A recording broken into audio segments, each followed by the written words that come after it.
Only believe, only believe, and all things are possible. Only believe.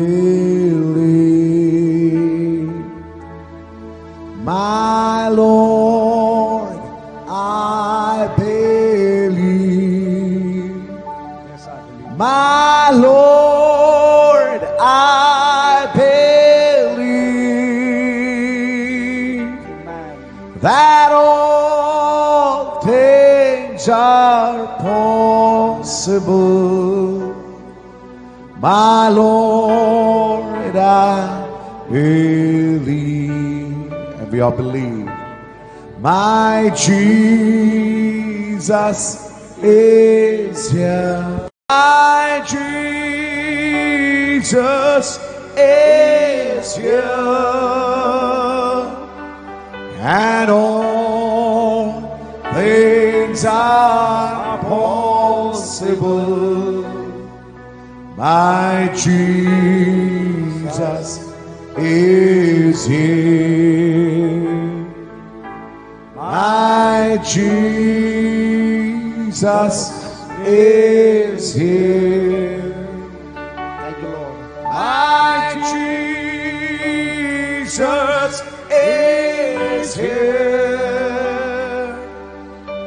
And all things are possible.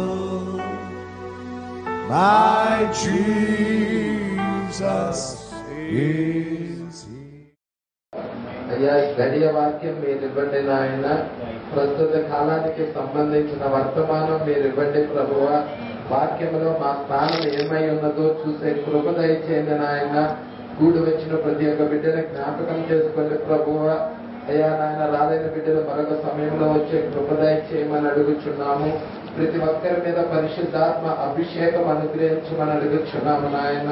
అయ్యా ఎవరైనా బలహీనులు ఉన్నట్లయితే, వ్యాధితో బాధతో ఉన్నవారు ఉన్నట్లయితే, అనారోగ్యం చేత పీడించబడుచున్న వారు ఎవరైనా ఉన్నట్లయితే ఇప్పుడే విడుదల పొందుదురు గాక, సంపూర్ణ స్వస్థత పొందుకొందురు గాక ప్రభువా. కృపతోడుగా ఉంచమని అయ్యా కొద్ది నిమిషాలు మీరే మా అందరితో మాట్లాడమని, మా యొక్క ప్రాణము ఆత్మ శరీరము నీకు అర్పిస్తున్నాము ప్రభువా. మీరే కొద్ది నిమిషాలు మాతో మాట్లాడమని నజరేయుడైన యేసుక్రీస్తు నామములో ప్రార్థన చేసి అడిగి వేడుకొనుచున్నాము. ఆమేన్. కూర్చున్నా.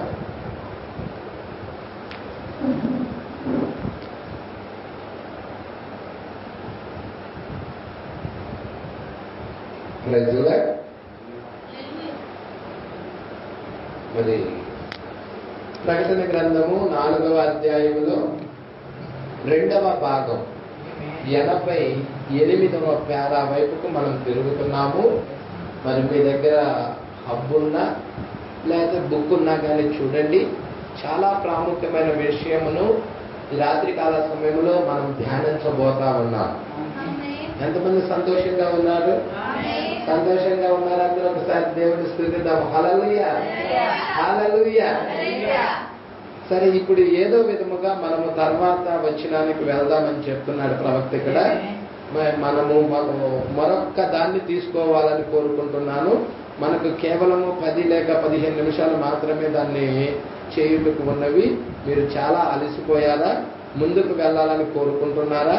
మంచిది. 4వ వచనం తీద్దామంటున్నాడు ప్రవక్త ఇక్కడ. ఇదంతా ప్రకటన గ్రంథం 4వ అధ్యాయం. మీకు తెలుసా వధువు ఎత్తబడుతున్న అధ్యాయం అని? ప్రజల 4వ అధ్యాయములో 3 భాగాలు ఉన్నాయి. 1వదేమో ఎత్తబాటు గురించి ఉంటుంది. 2వది మీరు చూసినట్లయితే ఇక్కడ ప్రవక్త చెప్తా ఉన్నాడు, 24 పెద్దలు అదే విధముగా ఆ యొక్క మరకతము గురించి, ఆ వర్షపు ధనుసు గురించి అనేక విషయాలు దీంట్లో పొందుపరచబడి ఉన్నాయి. మా అపరంజి గురించి అర్థమవుతుందా? ఇవన్నీ కూడా దీంట్లో ఉన్నాయి, చూస్తున్నాం మనం. చూడండి, సింహాసనము చుట్టూ 24 సింహాసనాలు ఉన్నాయి. సింహాసనము ఉన్నది మధ్యలో. ఈ సింహాసనము చుట్టూ ఏమున్నది? 24 సింహాసనాలు ఉన్నాయి. మరియు 24 పెద్దలు తెల్లని వస్త్రాలు ధరించుకొని తమ తలల మీద సువర్ణ కిరీటాలు పెట్టుకున్న వారే కూర్చుండిది. ఇదే కదండి 4వ వచనం. మనము ఈ వచనం అంతటి నుండి వెళ్ళకపోవచ్చు, కానీ 4వ వచనం ప్రారంభిద్దాము. ఇప్పుడు చూడండి, ఆయన యోహాను ఆయన్ను చూచినప్పుడు మరకతపు రంగు ఆయన చుట్టూ ఉన్నది. మీరు అంతకు ముందు వచనాల్లో చూసారు, 2-3 వచనాల్లో 2-3 వచనాల్లో ఏమున్నది? సింహాసనము ఏం ఆవరించుకొని ఉన్నది? మరకతపు రంగు ఉన్నది, అపరంజి రంగు. మరకతము అన్న అపరంజి అన్న ఒకటే అయి ఉన్నది. ఇప్పుడు ఈ మరకతము పసుపుతో కూడిన పచ్చని రంగు. మీరు ఆ రంగు పట్టుకోవాలి, అది దేవుని యొక్క రంగు. పసుపుతో కూడిన పచ్చని రంగు ప్రజల ఉన్నది. మనము ఇక్కడ అంటున్నాడు, ఆ మరకతపు రంగు ఆయన చుట్టూ ఉన్నది. ఆఫ్ కాదు, సగము కాదు, చుట్టూ ఉన్నది. మనము అన్ని రంగులను చూసాం. హల్లెలూయా. వర్షపు ధనుసులో ఎన్ని రంగులు ఉన్నాయి? అది ఒక క్యాలెండర్ లో ఉన్నాయి, చూశారు కదండి. 7 రంగులు ఉన్నాయి. అక్కడ 7 విమోచన నామాలు కూడా ఉన్నాయి.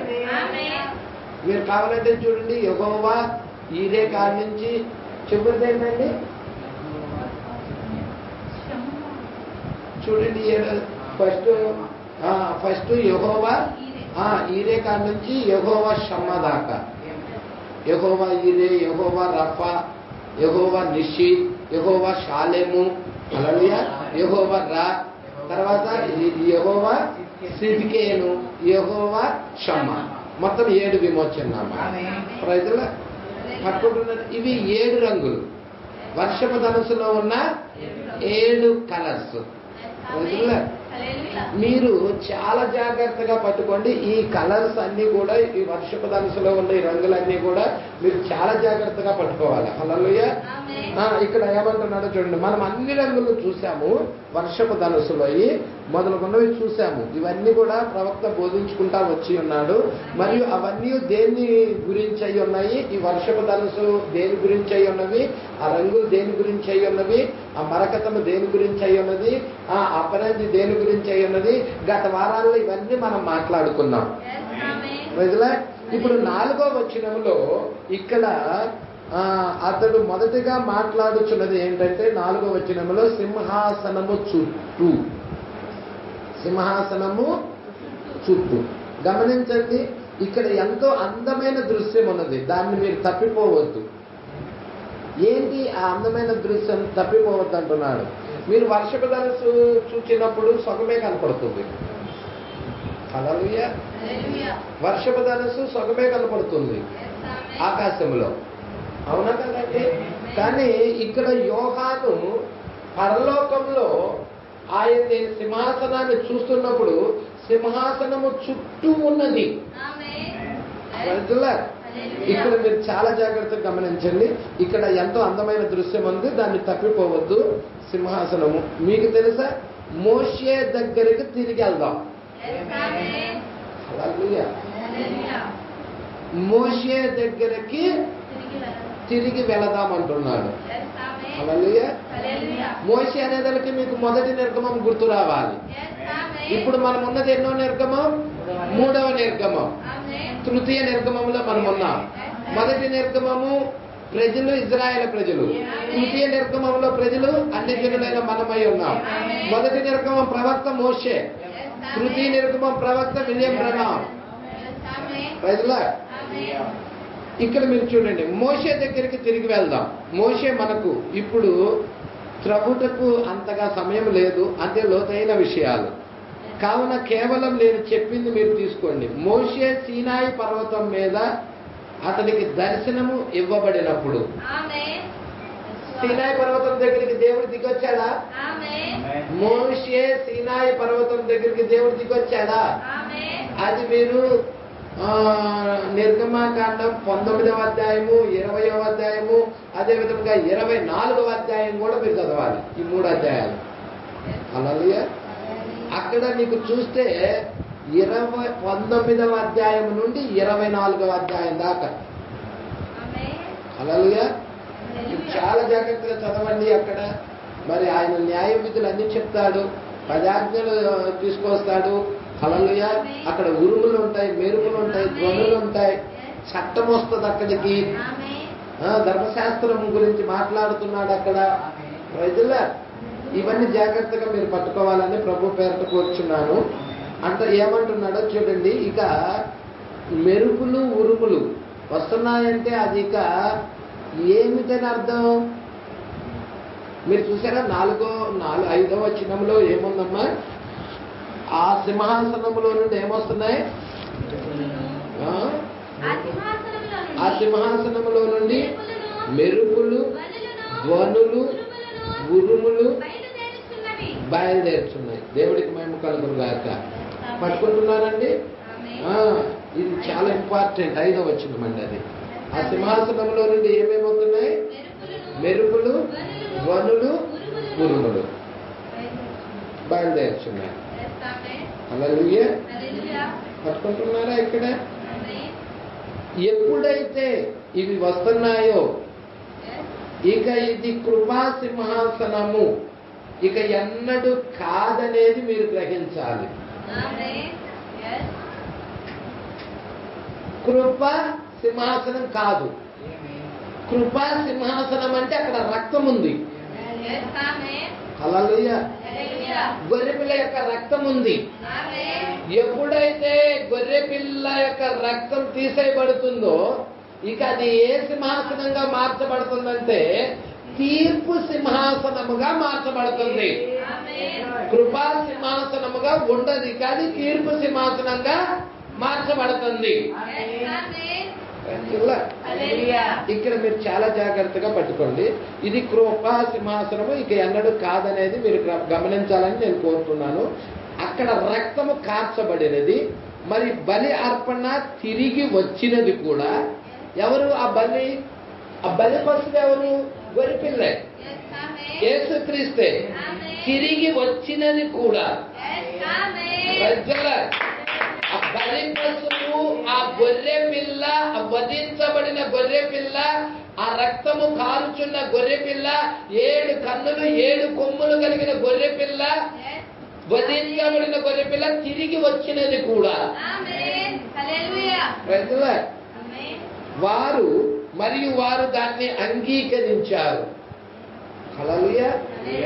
మరి అంగీకరించిన జనులున్నారా? కొంతమంది ఉన్నారా? ఇక్కడ ఎంతమంది ఉన్నారండి? దేవుడికి మహిమ కలుగును గాక. వారు దాన్ని అంగీకరించారు. మరియు అది కరుణాపీఠము నుండి రక్తము తీసివేయబడినది. పట్టుకుంటున్నారండి? ఎవరొచ్చింది? ఎవరొచ్చారు? ప్రధాన యాజకుడు అతి పరిశుద్ధ స్థలంలోకి వెళ్ళి తిరిగి వస్తున్నాడు. ఇప్పుడు ప్రధాన యాజకుడు ఎవరు? ప్రభు అయిన యేసుక్రీస్తు. తండ్రి దగ్గరికి వెళ్ళిపోయాడు. సింహాసనం దగ్గర విజ్ఞాపన చేస్తా ఉన్నాడు. అక్కడ రక్తం ఉన్నది. అక్కడ 7 సంఘకాల నిమిత్తం విజ్ఞాపన జరుగుతా ఉన్నది. అయిపోయిన తర్వాత ఆయన వధించబడిన గొర్రె పిల్ల అయిన ఆయన తిరిగి వచ్చాడు. ఎప్పుడొచ్చాడు? మన కాలంలో దిగొచ్చాడు. పట్టుకుంటున్నారు ఈ విషయాలు. అందుకే అంటున్నాడు జాగ్రత్త పట్టుకోండి. మరియు కరుణాపీఠము నుండి రక్తము తీసివేయబడినది. మరియు ఇప్పుడు అది ఏమవుతుంది? తీర్పు సింహాసనం అవుతుంది. రక్తము ఉన్నంతసేపు కృపా సింహాసనం. రక్తం ఎప్పుడైతే తీసివేయబడినదో తీర్పు సింహాసనం. ఎందుకనగా దాని నుండి ఉరుములు వచ్చినాయి మరియు మెరుపులు రావలసి ఉండెను. అది నిజమేనా? ఉరుములు మరియు మెరుపులు దాని నుండి రావలసి కలిగి ఉండెను. జ్ఞాపకం ఉంచుకోండి, సీనాయి పర్వతం దగ్గర జరిగిందా? ఇక్కడ జ్ఞాపకం ఉంచుకోండి, అది సీనాయి పర్వతము వల్లే ఉన్నది. ప్రవక్త అంటున్నాడు, మీకు మీరు హోంవర్క్ అన్నమాట. పరిశుద్ధ గ్రంథంలో 19వ అధ్యాయం దగ్గర నుండి 24వ అధ్యాయం దాకా చదవాలి. నిర్గమాకాండం 19వ అధ్యాయం దగ్గర నుండి 24వ అధ్యాయం దాకా కూడా కంప్లీట్గా 19, 20, 21, 22, 23, 24 పట్టుకున్నారా? హల్లెలూయా. 25వ అధ్యాయం దగ్గరికి వెళ్ళేదలకే నీకు మందసం గురించి వస్తుంది. ఆవరణము, పరిశుద్ధ స్థలము, అతి పరిశుద్ధ స్థలము, మందసం ఎలా కట్టాలో ఏంటో దాని గురించి 25వ అధ్యాయంలో చెప్పబడతా ఉంటుంది. 24వ అధ్యాయం దాకా మీరు మస్ట్ అండ్ షుడ్గా ఈ యొక్క 6 అధ్యాయాలు మీరు ఇంటికి వెళ్ళినాక కంపల్సరిగా టేపైనా వినండి. చదువు రాకపోతే టేపైనా వినండి, లేకపోతే కంపల్సరిగా చదవండి. కొన్ని విషయాలు మీకు అర్థమవుతాయి. ప్రజలు ఇక్కడ అంటున్నాడు, జ్ఞాపకం ఉంచుకోండి, అది సీనాయి పర్వతం వలె ఉన్నది. ఇక్కడ విషయాలు, అందుకే ఆ అధ్యాయాలు చదవమంటుంది ఏంటంటే ఇక్కడ ఉన్న కొన్ని విషయాలు మీకు అక్కడ ఉన్న విషయాలతో కలుస్తూ ఉంటాయి అన్నమాట. మోషే సీనాయి పర్వతం మీదకు వెళ్ళినప్పుడు ఏం జరిగినది? మోషే సీనాయి పర్వతము మీదకి వెళ్ళినప్పుడు ఏం జరిగినది? ఉరుములు, మెరుపులు మరియు ఒక ఆవు గాని, ఒక దూడ గాని, ఒక గొర్రె గాని, లేక మరి ఏదైనా గాని ఆ పర్వతాన్ని తాకితే అది మరణిస్తుంది. ఇదంతా 19వ అధ్యాయంలోనే నీకు కనపడుతుంది. హల్లెలూయా. నిర్గమాకాండం 19వ అధ్యాయంలోనే మీకు ఒక ఆవు గాని, ఒక దూడ గాని, లేకపోతే ఒక గొర్రె గాని మరి ఏదైనా పర్వతాన్ని తాకినా అది మరణిస్తుంది. పరిశుద్ధ గ్రంథం భూమి ఎంతగానో కంపించింది అక్కడ. హల్లెలూయా. చివరికి మోషే కూడా దానికి భయపడ్డాడు. మరియు మోషే చెప్పాను, ఇక్కడ నుండి మరియు మోషే అని డాష్ ఇచ్చేశాడు, చెప్పాడు, ఇక్కడ నుండి నీ చెప్పులు తీసివేయము అని దేవుడు మోషేతో మాట్లాడుతూ ఉన్నాడు. హల్లెలూయా. ఇక్కడ నుండి నీ చెప్పులను తీసివేయము, నీవు పరిశుద్ధ స్థలములో ఉన్నావు. హల్లెలూయా. ఏంటండి ఆ స్థలం? పరిశుద్ధ స్థలం, దేవుడు నివసించే స్థలం. నీవు ఉన్న స్థలము పరిశుద్ధ స్థలములో ఉన్నావు. మోషే తర్వాత యెహోషువ ఒక యోధుడు. ఆ తర్వాత ఆ సంతతిని తీసుకున్నాడు. మోషే యొక్క జనరేషన్ యెహోషువ తీసుకున్నాడు. మరియు వారి యొక్క వారసత్వపు హక్కును విభజించాడు. ఎవరు? యెహోషువ ఏం చేశారంటే వాళ్ళ స్వాస్థ్యాన్ని వాళ్ళకి ఇవ్వటం జరిగినది. అది పర్వతంలో సగం దూరం మాత్రమే వచ్చింది. హల్లెలూయా. ఇక్కడ దేవుని యొక్క రంగులతో పైన మోషే నిలబడి ఉన్నాడు. ఇక్కడ మోషే దేవుని యొక్క రంగులతో పైన నిలబడి ఉన్నాడు. ఎందుకంటే దేవుని యొక్క రంగులేంటి? వర్షపు ధనుస్సు. ఇప్పుడు ఈ యొక్క 7 సంఘకాలాలకి ఇరుపక్కల ఎవరున్నారు? 2 ఒలీవ చెట్లు ఉన్నాయి. ఇటు ఒలీవ చెట్టు ఉన్నది, ఇటు ఒలీవ చెట్టు. ఎవరా ఒలీవ చెట్టును? మోషే చేయాలి. ఇప్పుడు అదే చెప్తున్నాడు, దేవుని యొక్క రంగులతో పైన మోషే నిలబడి ఉన్నాడు. మోషే దేవుడి యొక్క రంగులతో నిలబడి ఉన్నాడు. వెలుగుల నుండి కాంతులు వస్తున్నాయి. ఇప్పుడు ఆయన కొండపైకి వెళ్ళాడు. ఏం తీసుకురావటానికి వెళ్ళాడు? ఏం తీసుకొని రావటానికి వెళ్ళాడు? కొండపైకి ధర్మశాస్త్రాన్ని తీసుకొని రావటానికి వెళ్ళాడు. 10 ఆజ్ఞలు తీసుకొని రావటానికి వెళ్ళాడు. ఆ కొండపైకి వెళ్ళినప్పుడు కాంతులు వస్తా ఉన్నాయి. దేవుని యొక్క కాంతులు వస్తా ఉన్నాయి. ఆయన వేరు చేయబడ్డాడు. దేవుడి దగ్గరికి వెళ్ళాడు.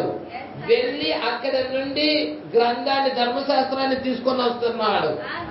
అదే మనకాల ప్రవక్త జీవితంలో కూడా జరిగినదా? మోషే దగ్గర ఏం జరిగినదో అదే జరిగింది 1963లో కూడా. మోషే ఏ విధముగా మేఘంలోకి వెళ్ళాడో అదే విధముగా మన కాల ప్రవక్త కూడా మేఘంలోకి వెళ్ళాడు. అక్కడ కాంతులు వచ్చినాయి. ఆ యొక్క 10 ఆజ్ఞలు ఇచ్చాడు అక్కడ. మీరు అది అందుకే 19వ అధ్యాయము 20వ అధ్యాయం అన్ని చదవాలి. అక్కడ తర్వాత 21 నుంచి నీకు అక్కడ న్యాయ విధుల గురించి రాయబడతా ఉంటాయి అన్నమాట. 24వ అధ్యాయం దాకా చదవమన్నాను నిర్గమాకాండం. 19వ అధ్యాయం నుండి 24వ అధ్యాయం దాకా. ప్రజల దేవుని యొక్క రంగులతో పైన మోషే నిలబడి ఉన్నాడు. పైకి వెళ్ళాడు మోషే. ఎక్కడికి వెళ్ళాడు? పైకి వెళ్ళాడు. ఆ రంగులు మీరు చాలా జాగ్రత్తగా పట్టుకోండి. వెలుగుల నుండి కాంతులు వస్తూ ఉన్నాయి. మరియు అవి ఎలాగున్నాయంటే మరకతము అతని చుట్టూ ఉన్నాయి. ప్రజల ఈ మరకతమే చూశాడు యోహాను కూడా. ఈ మరకతము ఏదో కాదు. మరకతం అంటే ఏంటి? మరకతము పసుపుతో కూడిన పచ్చని రంగు. ఆ 7 రంగులు ఉన్నాయి చూసారండి. చూడండి జాగ్రత్తగా పట్టుకోండి. అతని చుట్టూ ఉన్నాయి. ఆజ్ఞలు వ్రాస్తున్నప్పుడు వాటిని గమనిస్తున్నాడు. ఏంటి? 10 ఆజ్ఞలు రాస్తున్నప్పుడు వాటిని గమనిస్తా ఉన్నాడు. ఆ వెలుగులు గమనిస్తా ఉన్నాడు. దేవుడికి మహిమ కలుగును గాక. వాటిని గమనిస్తున్నాడు. దేవుని యొక్క సన్నిధిలో నిల్చున్నాడు అతను. మోషే అక్కడ దేవుడి సన్నిధిలో ఉన్నాడు. ఆ స్వరము మాట్లాడుతున్నది. మోషే ఎక్కడున్నావు? నీ చెప్పులు విడువు. నువ్వు ఉన్న స్థలం పరిశుద్ధ స్థలంలో ఉన్నావు. ఇప్పుడు అది ఒక తీర్పు సింహాసనము. అది ఎటువంటి సింహాసనము? తీర్పు సింహాసనము. విమోచించబడిన వారు తప్ప మరేది అక్కడ నిలబడలేదు. విమోచించబడిన వారు తప్ప మరేది కూడా అక్కడ పాపి దాన్ని ఏ విధముగాను చేరుకోలేడు. పాపి అక్కడికి వెళ్ళలేడు. ఏ విధంగాను ఆ స్థలమును కానీ ఆ వాతావరణాన్ని కానీ చేరుకోలేడు. ముగించబడింది తీర్పు సింహాసనం. అది తీర్పు సింహాసనం. దేవుడికి మహిమ కలుగును గాక. అవునా? ఇక్కడ జాగ్రత్త. ఇప్పుడు మోషే మీద ఇప్పుడు భూమి మీద మోషే కార్యాలు చేశాడు. హల్లెలూయా. ఆకాశములో అతడు చూసిన విధముగా, ఆకాశములో ఏదైతే చూశాడో ఆ చూచిన విధముగా గుడారపు మాదిరిని తయారు చేసేసాడు. ఇక్కడ ప్రవక్త చెప్తా ఉన్నాడు, మీకు ఇది గుర్తు ఉండాలి. ఏంటంటే దేవుడు ఆకాశములో చూపించిన మాదిరి చొప్పున ఆ గుడారాన్ని భూమి మీద మోషే నిర్మిస్తా ఉన్నాడు. ఏంటి అది? మీరు చూస్తే ఆవరణముగా, పరిశుద్ధ స్థలముగా, అతి పరిశుద్ధ స్థలముగా 3 భాగాలుగా. ఇదే యోహాను కూడా పరలోకములో 4వ అధ్యాయములో ఇదే చూశారు. దేవుడికి మహిమ కలుగును గాక. అంటే నీకు పాత నిబంధన, కొత్త నిబంధన మీరు చాలా దగ్గర పట్టుకొని చూడాలి. పాత నిబంధన ఛాయ అయితే, కొత్త నిబంధన నిజ స్వరూపం. హల్లెలూయా. హెబ్రీల్లో ఏమన్నాడండి? హెబ్రీలకు రాసిన పత్రికలో ఒక్కసారి హెబ్రీలకు రాసిన పత్రిక అపోస్తలుడైన పౌలు దాని గురించే ప్రస్తావిస్తూ ఏమంటున్నాడో ఒక్కసారి చూడండి. 8వ అధ్యాయం అండి. 8:5. మోషే గుడారము అమర్చబోయినప్పుడు కొండ మీద నీకు చూపబడిన మాదిరి చొప్పున సమస్తము చేయుటకు జాగ్రత్త పడుము అని దేవుని చేత హెచ్చరించబడిన ప్రకారము ఈ యాజకులు పరలోక సంబంధమగు వస్తువుల ఛాయా రూపకమైన గుడారమునందు పరలోక సంబంధమగు వస్తువుల ఛాయా రూపకమైన గుడారమందు సేవ చేస్తున్నారు. ఇంతకీ పరలోక నమూనా ఎవరికి చూపిస్తున్నాడు? ఇక్కడ ఛాయగా ఉన్నది. నిర్గమాకాండంలో మీరు చూసినట్లయితే ఛాయగా ఉన్నది, మోషేకి చూపిస్తా ఉన్నారు. అయితే కొత్త నిబంధన దగ్గరికి వచ్చే అది నిజ రూపముగా ఉన్నది. హల్లెలూయా. ప్రకటన గ్రంథంలో ఆయన చూపిస్తా ఉన్నాడు, పరలోకపు యొక్క నమూనా చూపిస్తున్నాడు. ఆ నమూనా ప్రకారముగా కట్టాలి. ఆ నమూనా ప్రకారముగా భూమి మీద నిర్మించాలి. జాగ్రత్త పడమంటున్నాడు. హల్లెలూయా. ఇప్పుడు చాలా జాగ్రత్తగా చూడండి. 90వ పేరా మీరు చూస్తే 90వ పేరా వైపుకి తిరిగినట్లయితే, ఇప్పుడు భూమి మీద మోషే కార్యాలు చేశాడు. ఆకాశంలో అతడు చూసిన విధముగా గుడారపు మాదిరిని తయారు చేశాడు. ప్రజల అది మనకు తెలుసు. మనకు తెలియదా? మనకు తెలుసు. పౌలు కూడా అదే పనిని చేసి ఉన్నాడు. ఈ నమూనా ప్రకారంగానే ఈ నమూనా ప్రకారంగానే ఇక్కడేంటి? ఇక్కడ ఏముందంటే గంగాలం ఉన్నది, ఇత్తడి గంగాలు, వేరుపరచు జలాలు. ఇక్కడేమున్నది? ఇక్కడ మీరు చూసినట్లయితే బలిపీఠం ఉన్నది, ఇత్తడి బలిపీఠం. బయట ఆవరణంలో 2 ఉన్నాయి. ఇది పరిశుద్ధ స్థలం. ఇక్కడ ఏమున్నాయి? 3 ఉన్నాయి. ఒకటి దీపవృక్షం ఉన్నది, పరిశుద్ధ స్థలంలో రొట్టెల బంధం ఉన్నది, ధూప వేదిక. ప్రజల ఇక్కడికి వచ్చేదానికే మందసము కనపడుతుంది. పైన కరుణాపీఠం ఉన్నది, లోన పదాజ్ఞలు ఉన్నాయి. అలాగే అహరోను చికిరించిన కర్ర ఉన్నది, మన్నా మరుగైన మన్నా ఉన్నది, మన్నా పాత్ర ఉన్నది. అక్కడ దేవుడికి మహిమ కలుగును గాక. ఇవన్నీ ఇక్కడ మనకు కనబడతాయి. అది పరిశుద్ధ స్థలంలో దేవుడు నివసించేది ఇక్కడ. ప్రజల ఇప్పుడు ఒక మానవుడు ఇక్కడికి వెళ్ళాలి అంటే, ఇక్కడికి వెళ్ళాలి అంటే ఇప్పుడు వెళ్ళలేడు మనిషి. ఆ పాపము జరిగిన తర్వాత వెళ్ళలేడు మనిషి. హల్లెలూయా. దేవుడు ఏం చేశాడు? ఖడ్గజ్వాలను అడ్డుగా పెట్టేసేసాడు. ఏదైనా తోటల్లో జీవవృక్ష ఫలాలు తినకుండా ఉండటానికి దేవుడు ఎప్పుడైతే వాళ్ళు పాపం జరిగించారో ఖడ్గజ్వాలను అడ్డుగా పెట్టేశాడు. మీరు చూడాలంటే ఒక్కసారి ఆ లేఖనం వైపు తిరగండి. 3 చివరి ఉంటుందన్న, 3వ అధ్యాయం చివరి వచ్చింది. అప్పుడు ఆయన చూసారండి, ఆది కాండం 3వ అధ్యాయము చివరి వచ్చిందమండి. అప్పుడు ఆయన ఆదామును వెళ్ళగొట్టి ఏదైనా తోటకు తూర్పు దిక్కున కెరూబులను, జీవవృక్షమునకు పోవు మార్గమును కాచుటకు ఇటు అటు తిరుగుచున్న ఖడ్గజ్వాలలను నిలవబెట్టింది. ఇప్పుడు ఖడ్గజ్వాలలు ఉన్నాయి. ఇక ఇప్పుడు పాపి అయిన మానవుడు జీవవృక్ష ఫలాలు భుజించగలడా? కానీ ఎఫెసీ కాలపు వాగ్దానం ఏంటి? జయించిన వారికి జీవవృక్ష ఫలాలు భుజింపనిస్తాను.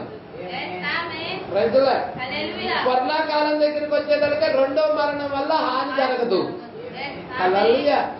3వది పెద్దిమా దగ్గరికి వచ్చేసేదానికే మరుగై ఉన్న మన్నాన్ని ఇస్తానంటున్నాడు. దేవుడికి మహిమ కలుగును గాక. పట్టుకుంటున్నారా? ఇప్పుడు జీవవృక్ష ఫలాలు మనం భుజించాలి అంటే ఇక్కడ జయించిన వ్యక్తి ఎవరైనా ఉండాలి. ఆ జయించిన వ్యక్తి కోసము పాత నిబంధన అంతా కూడా ఎదురు చూస్తా వచ్చారు. ఎవరు ఆయన అంటే ప్రభు అయిన యేసుక్రీస్తు అయి ఉన్నాడు. ఆయనే మరణమును, సమాధిని, రోగమును, ప్రతి దాన్ని జయించిన ఆయన. హల్లెలూయా. ఆయననా జయించినది. దేవుడికి మహిమ కలుగును గాక. ఆ ఖడ్గజ్వాలకి బలైంది ఆయన ఎవరయ్యా అంటే ఆయనే అయి ఉన్నాడు. ఇప్పుడు ఆయన ద్వారా మనం వెళ్ళగలము. హల్లెలూయా. పట్టుకుంటున్నారా అండి? ఇప్పుడు జాగ్రత్తగా పట్టుకోండి. ఇక్కడ జాగ్రత్తగా పట్టుకోండి. ఇప్పుడు మనము ఆ జీవవృక్ష ఫలం తింటేనే నిత్య జీవం. ఆ జీవవృక్ష ఫలం తింటేనే నిత్య జీవం, లేకపోతే లేదు. తినకుండా నిత్య జీవము రాదు అన్నాడు కదా. ఎందుకు నీ జీవం ఎవరు? ఆ నిత్య జీవం ఎవరు? ఆయనే. ఆ జీవవృక్షం ఎవరు? ఆయనే. అందుకే ఆయన ఏమన్నాడు? నా శరీరం తిని నా రక్తం త్రాగిన వాడే నిత్య జీవము గలవాడు, అంతే తినని నేను వాళ్ళు లేపుతాను. జీవవృక్షం ఆయనే అయి ఉన్నాడు. ఇప్పుడు ఆయన శరీరాన్ని భుజించాలి మనం, ఆయన రక్తాన్ని త్రాగాలి మనం, అంతరంగంలో జరుగుతున్న దాన్ని బాహ్యంగా తెలియజెప్పాలి మనము. ఇప్పుడు మనం ఏం చేస్తున్నామని శరీరాన్ని తింటున్నాం అంటే శరీరం ఏమైనది? వాక్యమై ఉన్నది. వాక్యాన్ని భుజిస్తా ఉన్నాము. ఆయన రక్తం ఏమై ఉన్నది? ఉత్తేజమై ఉన్నది, ప్రత్యక్షత అయి ఉన్నది. ఆ యొక్క ద్రాక్షారసం ఉత్తేజాన్ని ఇస్తా ఉన్నది. పట్టుకుంటున్నారా అండి? ఇక్కడ చూడండి, ఇక్కడ చూడండి ఏమంటాడు. హెబ్రీలకు పౌలు కూడా, మనకు తెలుసు పౌలు కూడా అదే పనిని చేసి ఉన్నాడు. హెబ్రీలకు 9:23 చూడమ్మా, 9వ అధ్యాయము 23వ వచనం. హెబ్రీలకు పరలోకమందున్న వాటిని పోలిన వస్తువులు శుద్ధి చేయబడవలసి ఉండెను, కానీ పరలోక సంబంధమైనవి వీటి కంటే శ్రేష్టమైన బలుల వలన శుద్ధి చేయబడవలసి ఉండెను. పరలోకమందున్న వాటిని పోలిన వస్తువులు. హల్లెలూయా. ఏంటది? పరలోక అంటే పరలోకముందున్న వాటిని పోలిన వస్తువులు ఉన్నాయి అంటే నీడవి, వాటికి నీడ. పరలోకమందున్న వాటిని పోలిన వస్తువులు ఇట్టి బలుల వలన శుద్ధి చేయబడవలసి ఉండెను, గాని పరలోక సంబంధమైనవి మరి వీటికంటే శ్రేష్టమైన బలుల వలన దేవుడికి మహిమ కలుగును గాక. ఇక్కడ చూడండి, పౌలు గారు రాస్తూ చెప్తున్నాడు, అతడు చేసిన విధముగానే మోషే కూడా చేశాడు. పౌలు ఏదైతే మోషే ఏదైతే చేశాడో పౌలు గారు కూడా హల్లెలూయా. ఇక్కడ చూడండి,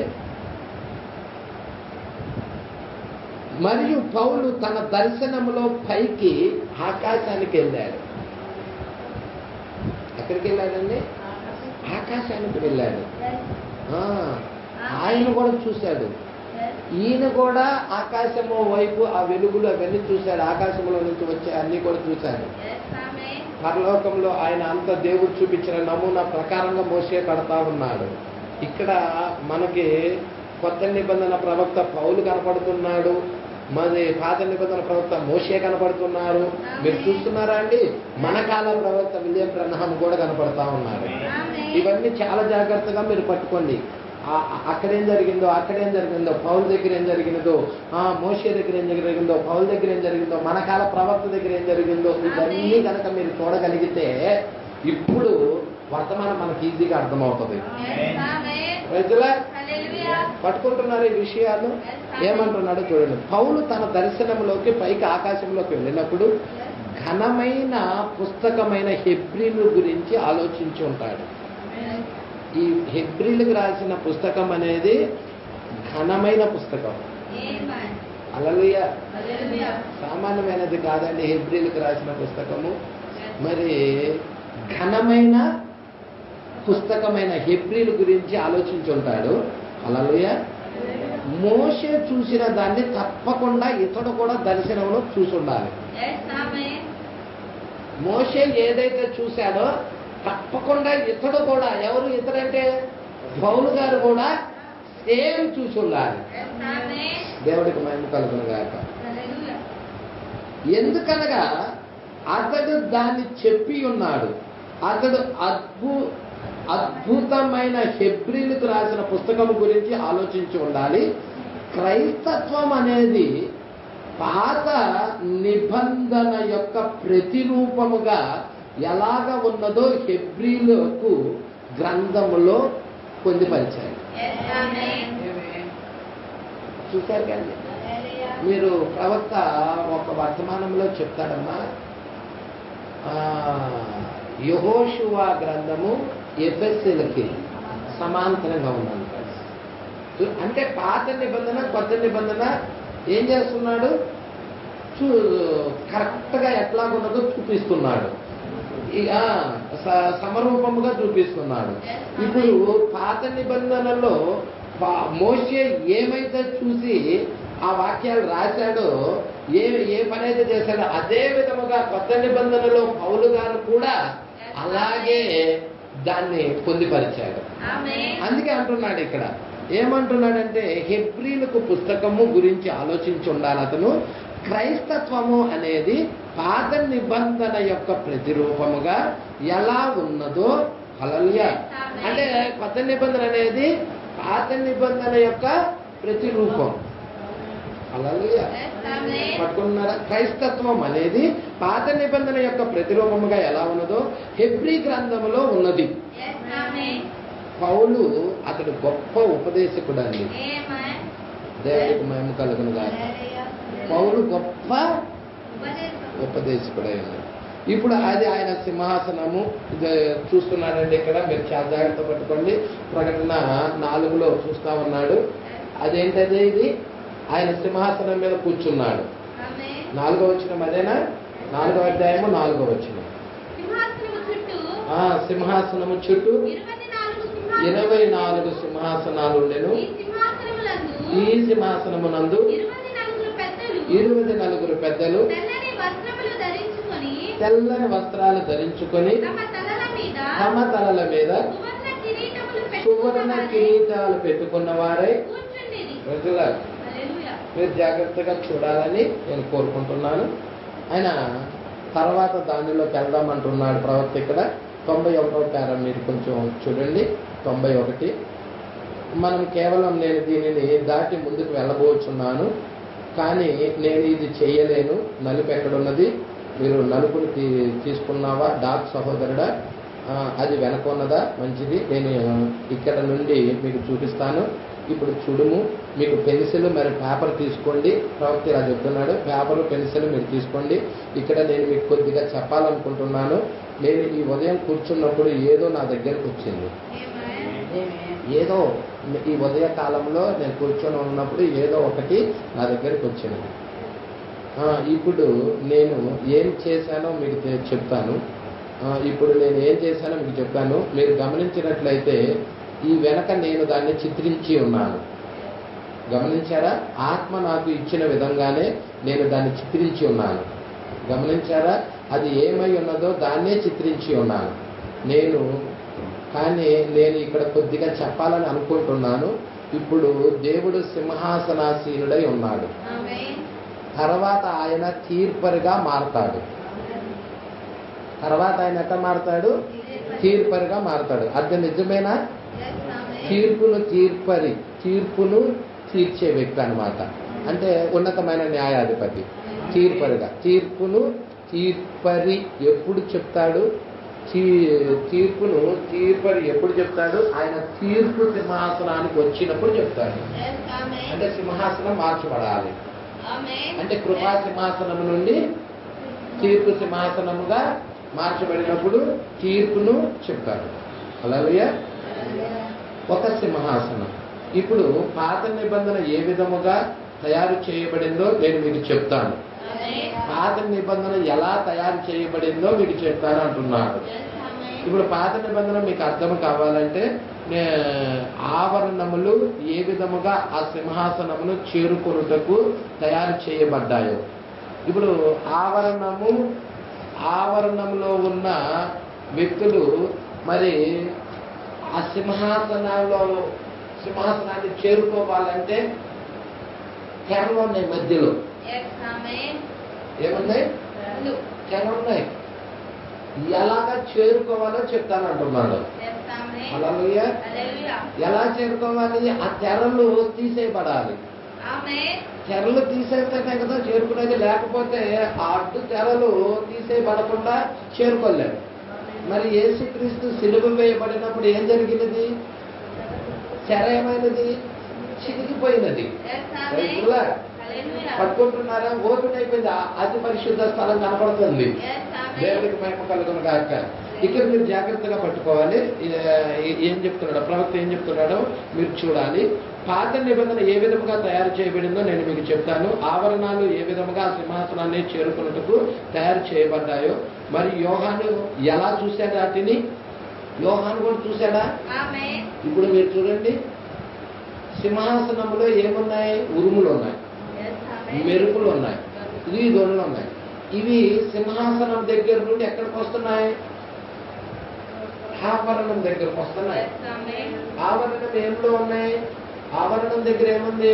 గాజు వంటి సముద్రం ఉన్నట్టు ఉంది అక్కడ. అంటే ఈ యొక్క ఉరుములు, మెరుపులు, ధ్వనులు ఈ యొక్క దీపవృక్షము నుండి, పరిశుద్ధ స్థలం దీపవృక్షము నుండి ఆవరణంలోకి వస్తున్నాయి.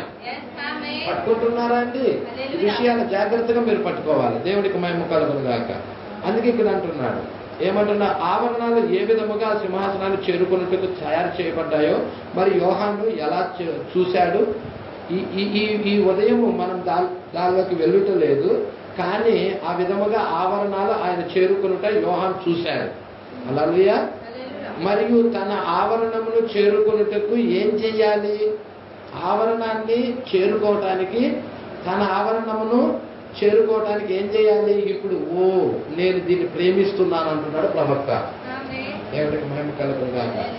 ఆ పాత నిబంధనలో ప్రజలు ఎక్కడైతే కూడుకుంటారో దాన్ని ఏమని పిలుస్తారంటే సమాజము అని పిలుస్తారు.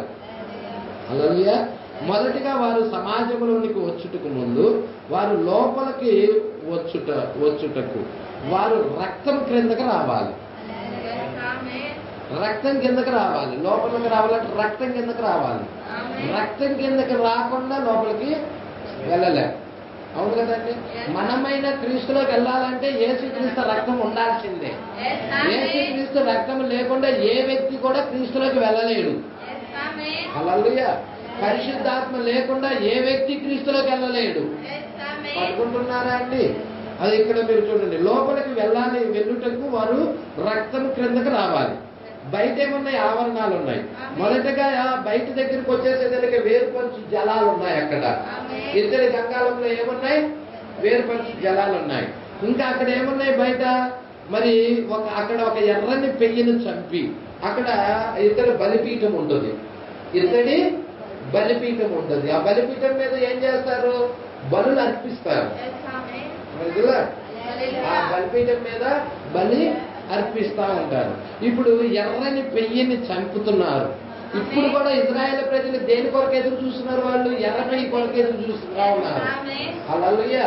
ఆ ఎర్రని పెయ్యి దేనికి సాదృశ్యముగా ఉంది? క్రీస్తుకు సాదృశ్యముగా ఉన్నది. ఆయన బలైపోయాడు, ఆయన అర్పించబడ్డాడు. వారు ఇంకా బలిని అంగీకరించలేదు. ఎవరు అంగీకరించారంటే కొత్త నిబంధనలో ఉన్న పరిశుద్ధులు, అలా 7 సంఘకాలాల్లో ఉన్నవారు యేసుక్రీస్తు యొక్క బలి అర్పణ అంగీకరిస్తున్నాం. దేవుడికి మహిమ కలుగును గాక. పాత నిబంధనలో ఇంకా యేసుక్రీస్తుని వాళ్ళు అంగీకరించారండి యూదులు. వారికి ఆఖరి ఆదివారం అందుకే ఉంది. ఆఖరి ఆదివారంలో వాళ్ళు అంగీకరిస్తారు. ఆ 6 కారణాలు అప్పుడు వారికి జరుగుతాయి. హల్లెలూయా. అక్కడ ఒక ఎర్రని పెయ్యిని చంపి మరియు పాప పరిహారార్థ జలము చేస్తారు. ఆ విధముగా పాపి వస్తాడు మరియు వాక్యమును వింటాడు. ఇది వేరుపరిచి జలాల యొక్క విధానం. హల్లెలూయా. ఈ గొప్ప యూదులు రబ్బి, ఆ గొప్ప యూదుల రబ్బి, ఆ గొప్ప యూదుల రబ్బి ఆ విధముగా ప్రభు యొద్దకు వస్తాడు. ఇది పాత నిబంధన యొక్క క్రమం, ప్రభు యొద్దకు వచ్చే క్రమం. హల్లెలూయా. పట్టుకుంటున్నారండి? ఆ గొప్ప యూదుల రబ్బి ఆ విధముగా ప్రభు యొద్దకు వస్తాడు. ఈ పేరేంటంటే తుల్సాలో నేను దాన్ని గురించి ప్రసంగించుట వినే ఉంటారు. ప్రవక్త అంటున్నారు, తుల్సాలో నేను ఆ ప్రసంగం చేశాను, దాని గురించి మీరు వినే ఉంటారు. అది తుల్సా వద్దనే ఓక్లిహామాలో ఉంది. అది తుల్సాలో మేమున్నాము. మరియు అతడు అక్కడికి వచ్చాడు. ఎవరు? యూదుల రబ్బి అనే అతను అక్కడికి వచ్చాడు. అతడు కేవలం ప్రక్కన నిలబడేవాడు మరియు అతడు ఆరాధన తర్వాత వెళ్ళిపోయాడు. అతను అన్నాడు, నాకు తెలుసు ప్రపంచంలో ప్రఖ్యాత 7 రబ్బీలలో నేను ఒకరిని అన్నాడు. అతడు ఎవరు? ప్రఖ్యాతిగాంచిన, ప్రపంచంలోనే ప్రఖ్యాతిగాంచిన 7 రబ్బీలు ఉన్నారు, వాళ్ళలో నేను కూడా ఒకరిని అన్నాడు. మరియు అతడు అక్కడి నుండియే వచ్చాడు. నేను ఆ క్రైస్తవులలో వ్యాపారము చేయువారు ఎవరో చూడాలని కోరుకుంటున్నాను అన్నాడు. వారిని వారు పెంతుకోస్తులని పిలుచుకుంటారు. ఈ వ్యాపారస్తుల కూడికల్లో ఉన్న వారిని ఏమని పిలుచుకుంటున్నారంటే పెంతుకోస్తులని పిలుచుకుంటున్నారు. నేను వారి యొద్దకు వెళ్ళి మరి అక్కడ కూర్చొని మరియు వినాలని కోరుకుంటున్నాను అన్నాడు అతను. మరియు ప్రభువు ఆ ఎర్రని పెయ్యి యొక్క బలి అర్పణ గురించి నన్ను మాట్లాడమన్నప్పుడు, ప్రభువు ఆ ఎర్రని పెయ్యి యొక్క బలి అర్పణ గురించి నన్ను మాట్లాడమన్నప్పుడు ఆరాధన తర్వాత అతడు కొంతమంది సహోదరులను వెనక కలుసుకున్నాడు. ఇప్పుడు ప్రవక్త ఎర్రని పెయ్యి గురించి మాట్లాడిన తర్వాత ఆరాధన అయిపోయిన తర్వాత ఈ యూదుల రబ్బీ ఏం చేశాడంటే కొంతమంది సహోదరుల్ని కలుసుకున్నాడు. ఇలా నేను ఆ మనుష్యుల్ని కలుసుకోవాలని కోరుకుంటున్నానని అంటున్నాడు. హల్లెలూయా. ఆ మనుష్యుల్ని కలుసుకోవాలని కోరుకుంటున్నాను. అతడికి సరైన చదువు కూడా లేదని నాకు తెలుసు. ఎవరికి? మనకన్నా ప్రవక్తకి. ఎన్నో తరగతి అండి చదివింది ఆయన? 7వ తరగతి వరకే.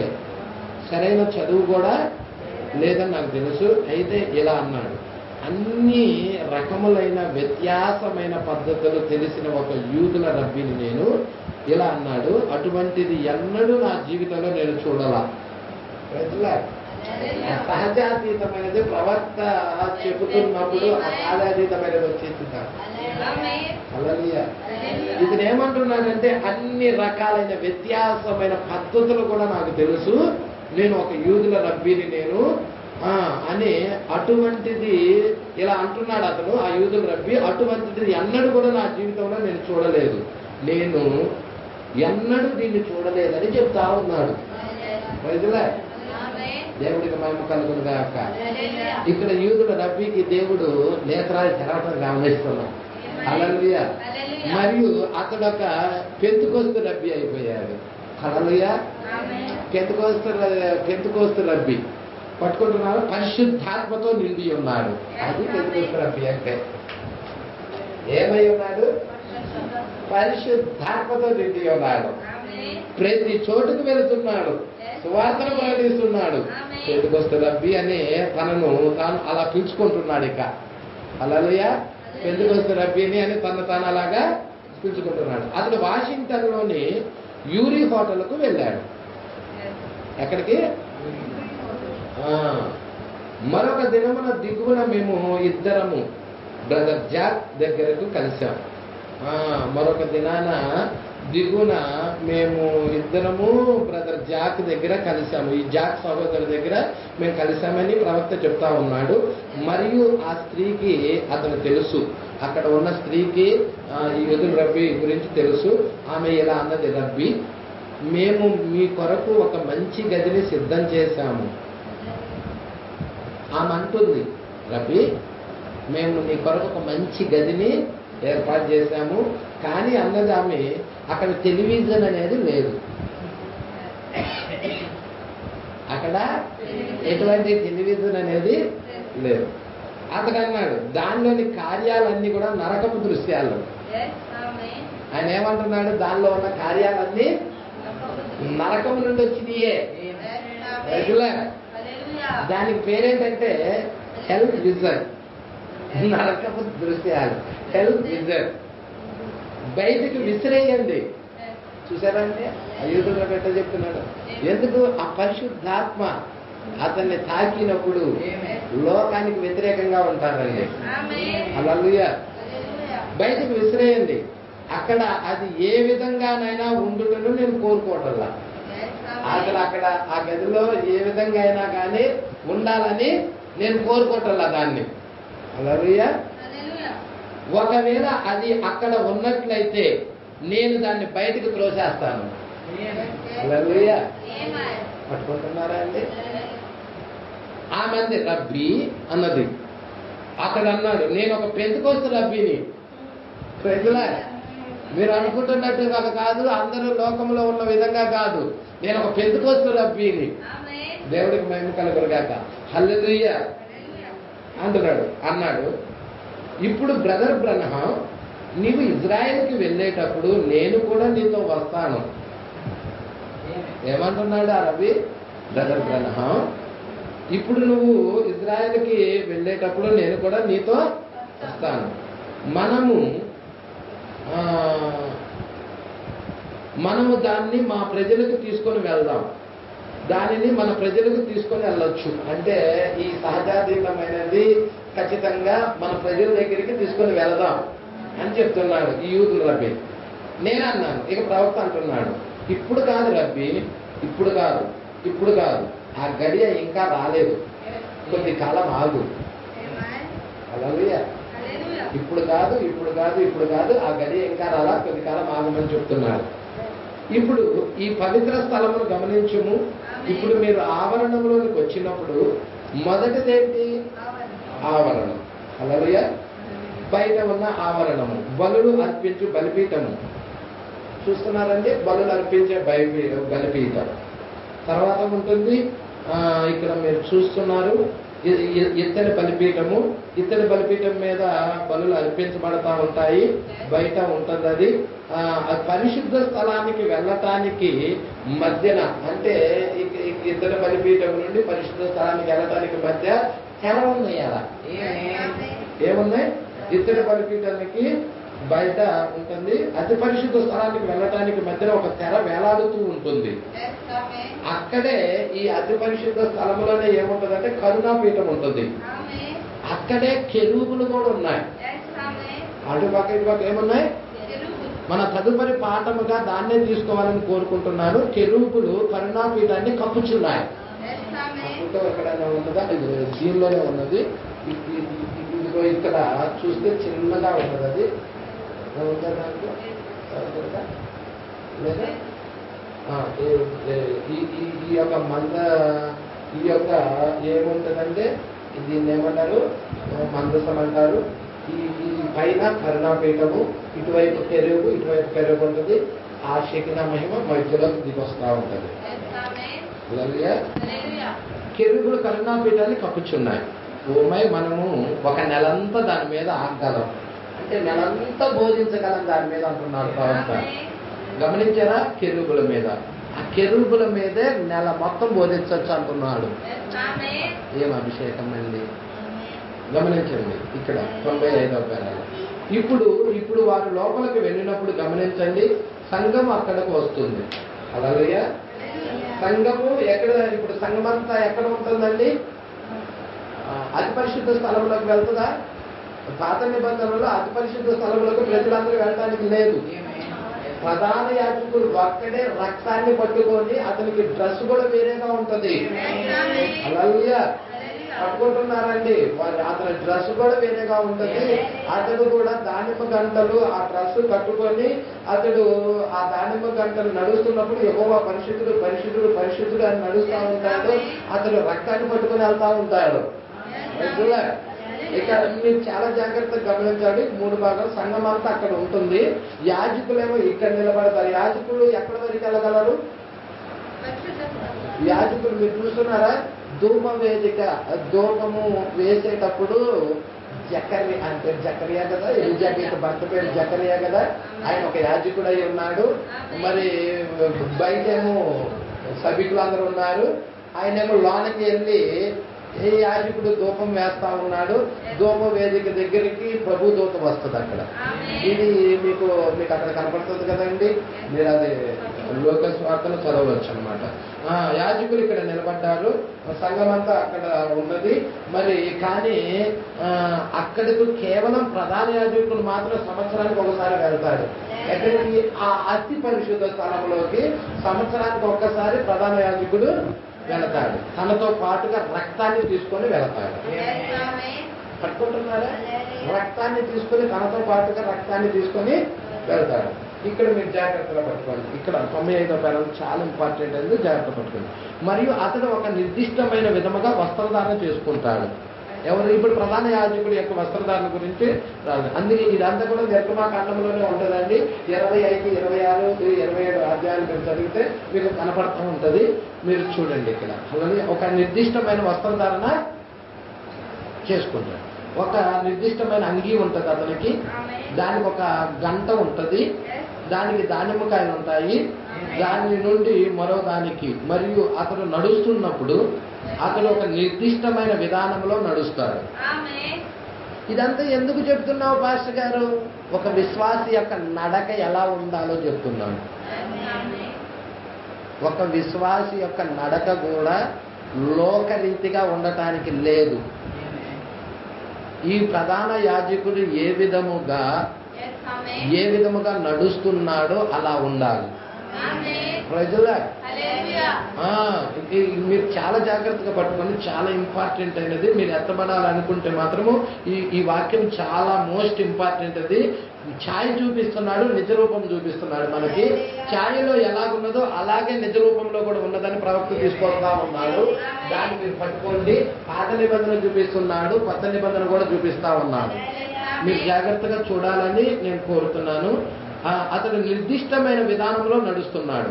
అతడు నడుస్తున్నప్పుడు ఇలా పాడతాడు. అతడు పరిశుద్ధుడు, పరిశుద్ధుడు, పరిశుద్ధుడు, యెహోవా నీవే పరిశుద్ధుడువు, పరిశుద్ధుడువు, పరిశుద్ధుడు, యెహోవా నీవే. ఆ గంటలు మరియు దానిమ్మ కాయలు కలిసి మోగుతాయి. ఏమని మోగుతాయి? అవి కూడా పరిశుద్ధుడు, పరిశుద్ధుడు, పరిశుద్ధుడు. అవి కూడా నడుస్తున్నప్పుడు అవి కూడా ఏమని పలుకుతాయి? పరిశుద్ధుడనే పలుకు. ఇతడు కూడా నోటమ్మటి ఏమని పలుకుతున్నాడు? పరిశుద్ధుడనే పలుకుతున్నాడు. ఎందుకు? అతడు దేవుణ్ణి సమీపిస్తున్నాడు. దేవుణ్ణి సమీపిస్తున్నాడు. నిబంధన యొక్క రక్తమును తన చేత పట్టుకున్నాడు అతడు. నిబంధన యొక్క రక్తాన్ని తన చేత పట్టుకొని రక్తమును మోసుకుంటూ ఆయన ముందుకు వెళ్తున్నాడు. ఆ ప్రధాన యాజకుడు ముందుకు వెళ్తా ఉన్నాడు, అభిషేకించబడిన వాడై. హల్లెలూయా. ఓమై నిర్దిష్టమైన పరిమళ తైలముతో అభిషేకించబడ్డాడు. షారోను పుష్పము పరిమళ తైలంతో అతను అభిషేకించబడి వెళుతున్నాడు. ఈ రోజు కూడా ఒక విశ్వాసి పరిశుద్ధాత్మతో అభిషేకించబడి వెళుతున్నాడా? అతని నడక కూడా ఎలా ఉండాలి? లోక రీతిగా ఉండకూడదు. ఇది మనకు గొప్ప పాఠం అండి. హల్లెలూయా. అతని వస్త్రాలు కూడా పరిశుద్ధాత్మతో నింపబడిన, చేతులతో నిర్మించబడినవి. గుర్తించబడిన చేతులే ఆ వస్త్రాలను తయారు చేస్తాయి. లోకంలో ఉన్నట్టుగా డ్రెస్ వేయడానికి కూడా లేదు. ప్రజల అతని వస్త్రాలు ఎలా ఉన్నాయి?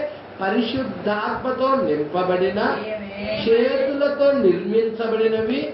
గుర్తించబడిన చేతులే ఆ వస్త్రాలను కూడా తయారు చేయాలి. ఎవరు పడితే వాళ్ళు తయారు చేయడానికి కూడా లేదు. హల్లెలూయా. షారోను పుష్పము, అభిషేకించబడిన తైలం అతడి తల మీద పోయబడుతుంది. అది అతడి తల నుండి క్రిందకు గడ్డము మీదగా కిందకి కారుతూ వస్తుంది. అది రాజ తైలముగా ఉన్నది. అది ఒక దానిమ్మకాయ మరియు ఒక గంట, ఒక పాప రహితమైన గొర్రె పిల్ల రక్తాన్ని తీసుకొని, మరియు అతడు బయట ఉన్న ఆ తెరను సమీపించుటకు కూడా ధైర్యం చేయలేదు. హల్లెలూయా. పట్టుకుంటున్నారా అండి? ఆ రక్తము తీసుకొని ఏదన్నా కొంచెం తేడా వచ్చిందనుకో అతడు చనిపోతాడు. అతడు చనిపోయినప్పుడు వేరే వ్యక్తి వెళ్ళి దాన్ని తీసుకురావడానికి వెళ్ళటానికి కూడా లేదు. అతని నడుమునకు ఏం కట్టుకున్నాడు? ఒక తాడు కట్టుకుంటాడు. ఆ ఆవరణము బయట సభికులందరూ ఉంటారు. అతని పక్షాన ఇతను వెళ్తా ఉంటాడు, అందరి పక్షాన. మరి అతను వెళుతా ఉండినప్పుడు వారందరూ కూడా ఎంతో భయభక్తులతో ప్రార్థిస్తా ఉంటారు. ఇతడు కూడా ఎంతో భయభక్తులతో సమీపిస్తా ఉంటాడు. యెహోవా పరిశుద్ధుడు పరిశుద్ధుడు పరిశుద్ధుడు అని సమీపిస్తా ఉంటాడు. అతడి యొక్క నడక కూడా ఎంతో ఆ యొక్క క్రమముగా పరిశుద్ధుడు పరిశుద్ధుడు అని నడుస్తున్నప్పుడు ఆ దానిమ్మ గంటలు కూడా అలాగే మోగుతా ఉంటాయి. యెహోవా పరిశుద్ధుడు అని దానిమ్మ గంటలు కూడా మోగుతా ఉంటాయి. ఇక్కడ ఏమంటున్నాడో చూడమ్మా. ఆయన తల మీద షారోను పుష్పము అభిషేక తైలము తల మీద పోయబడుతుంది ప్రధాన యాజకుడికి. అది అతని తల నుండి క్రిందకు గడ్డము మీదగా క్రిందకు కారుతూ వస్తుంది. అది రాజు యొక్క తైలముగా ఉన్నది. అభిషేకం, పరిశుద్ధాత్మ అభిషేకం. ఆ షారోను పుష్పం ఆయనే, లోయలోని లిల్లీ పుష్పం ఆయనే. అది ఆయన మన మీద అభిషేకిస్తా ఉన్నాడు. ఇక్కడ ఎట్లా ఉన్నదో కొత్త నిబంధన కూడా అలాగే ఉన్నదని చూపిస్తా ఉన్నాడు. అలాగే ఇక్కడ ఈ పాపరహితమైన గొర్రెపిల్ల యొక్క రక్తాన్ని తీసుకున్నాడు. మనము కూడా గొర్రెపిల్ల రక్తాన్ని తీసుకొని ఇప్పుడు మన కూడా సమీపిస్తా ఉన్నాము. రైతులే బయట ఉన్న అతను సమీపించడం కూడా అతనికి ధైర్యం చేయలేడు. అక్కడ అతడు ఎక్కడైతే నిలబడి ఉన్నాడో అక్కడే మరణిస్తాడు. హల్లెలూయా. కావున అతడు వెళ్ళవలసి ఉన్నది ఒక నిర్దిష్టమైన విధానంలో నడుచుకుంటూ, ఒక నిర్దిష్టమైన విధానంలో దేవుడు ఏర్పాటు చేసిన క్రమంలో మనం వెళ్ళవలసిన వారమై ఉన్నాం. ఒకవేళ అలా కాదయ్యా, దేవుడు ఏర్పాటు చేసిన క్రమం కాకుండా మన ఇష్టం వచ్చినట్టుగా వెళితే చనిపోతాం, ఖచ్చితంగా చచ్చిపోతాం అంటున్నాడు ప్రవక్త. హల్లెలూయా. పట్టుకుంటున్నారా అండి? దేవుడు ఏర్పాటు చేసిన పద్ధతిలోనే మనం నడవలసిన వారమై ఉన్నాం. దేవుడు ఏర్పాటు చేసిన విధానంలోనే మనము వెళ్ళవలసిన వారమై ఉన్నాం అని అంటున్నాడు. ఇది ఆయన ఎలాంటి అలా వెళ్ళినాడా అంటే అక్కడే మరణిస్తాడు. కావున అతడు వెళ్ళవలసి ఉన్నది ఒక నిర్దిష్టమైన విధానంలో నడుచుకుంటూ, పరిశుద్ధుడవు పరిశుద్ధుడవు పరిశుద్ధుడవు యెహోవా నీవే పరిశుద్ధుడవు పరిశుద్ధుడవు పరిశుద్ధుడవు అని దేవుణ్ణి సమీపిస్తూ, యెహోవా నీవే పరిశుద్ధుడవు పరిశుద్ధుడవు పరిశుద్ధుడవు అని వెళ్ళాలి. మరియు అతడు అక్కడికి వెళ్ళి మరియు సంవత్సరములకు ఒక్కసారే, సంవత్సరానికి ఒక్కసారి కరుణాపీఠము దగ్గర రక్తమును అర్పించి వస్తాడు. హల్లెలూయా.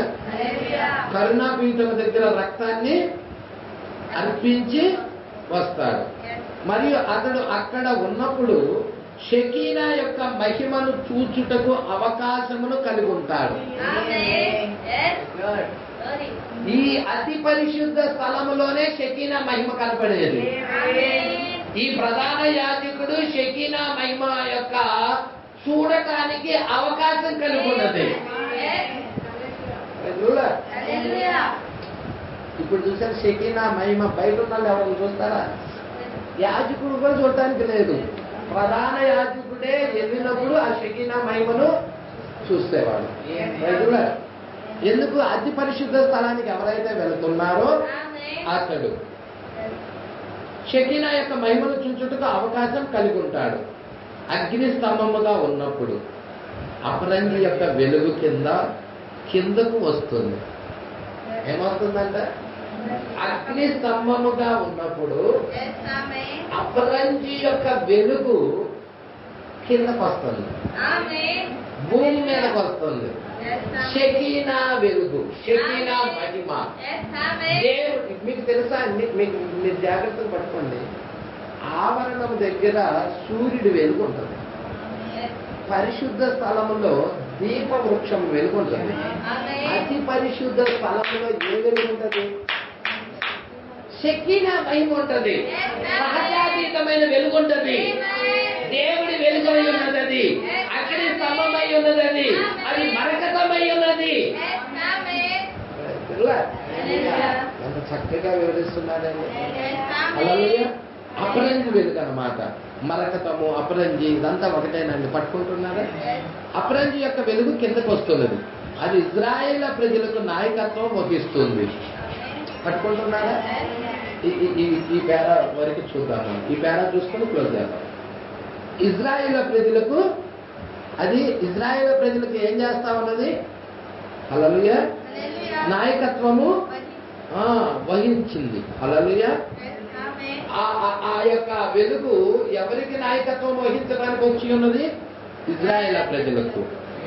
ఆయన ఆ దేవాలయమును దట్టమైన పొగతో నింపినప్పుడు ఎవ్వరూ దాన్ని చూడలేకపోయారు. ఆ పొగతో నిండిన తర్వాత ప్రభు యొక్క మహిమ కిందకొచ్చినది. ఆయన తనంతట తానుగానే లోపలికి వచ్చేశాడు.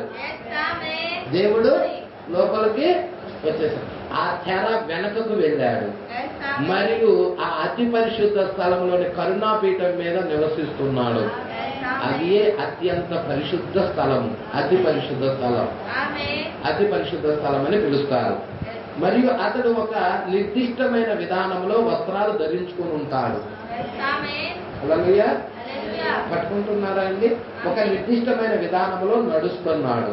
ఒక నిర్దిష్టమైన విధానంలో అభిషేకమును పొందుకున్నాడు. అక్కడకు వెళ్ళుటకు అతడు ఒక ప్రత్యేకమైన వ్యక్తి అయి ఉన్నాడు. ఎక్కడికి వెళ్ళడానికి? ఆ అతి పరిశుద్ధ స్థలానికి వెళ్ళటానికి. డ్రెస్ మారిందా? వస్త్రధారణ మారిందా? నడత మారిందా? మరి ఆయన దానిమ్మ గంటల చుట్టూ కట్టబడ్డాయా? మరి ఎఫోదున్నదా? మీరు చూస్తున్నారా? ఇజ్రాయెల్ 12 గోత్రాలు, ఆ యొక్క 12 రాళ్ళు ఉంటాయి అక్కడ. ప్రధాన యాజకుడు డ్రెస్ గురించి ఒకసారి మన బ్రదర్ పెట్టాడండి. ఈయన ప్రధాన యాజకుడు. ఇక్కడ మీరు చూడండి, బ్రదర్ పెట్టాడు. దాన్ని మీకు పంపిస్తాను. టెలిగ్రామ్ లో చూద్దురుగా. దేవుడికి మహిమ కలుగురుగా. హల్లెలూయా. ఇక్కడ మీరు చూడండి ఏమంటున్నాడు? ఒక ప్రత్యేకమైన, ఒక నిర్దిష్టమైన విధానంలో అభిషేకం పొందుతున్నాడు. అక్కడికి వెళ్ళుటకు అతడు ఒక ప్రత్యేకమైన వ్యక్తి అయి ఉన్నాడు. దాన్ని బట్టి సంఘం అతన్ని చూసి తప్పక ఏం చేస్తుందంటే అసూయ పడుతుందంట. ఎంత వ్యక్తి అయిపోతున్నాడు, అందరి చేత ద్వేషించబడుతున్నాడు, అందరి చేత తృణీకరించబడతాడు, త్రోసివేయబడతాడు. ప్రభువులో ఉన్న వ్యక్తి అంతే. నోవాహు తోసేయబడలా? తోసేయబడ్డాడా లేదా? జనులందరి చేత తోసేయబడ్డాడు. అబ్రహాం ఎగతాళి చేయబడలేదు? అనేకులు ఎగతాళి చేశారు కదండి. హల్లెలూయా. మీరు చూడండి జాగ్రత్తగా.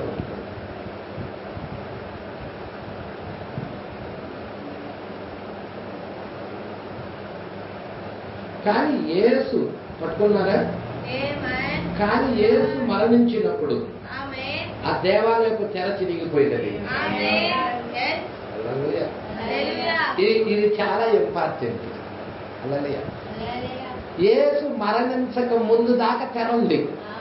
పాత నిబంధన మొత్తం కూడా తెర ఉంది. యేసు ఎప్పుడైతే వచ్చాడో, మరణించాడో తెర చినిగిపోయింది.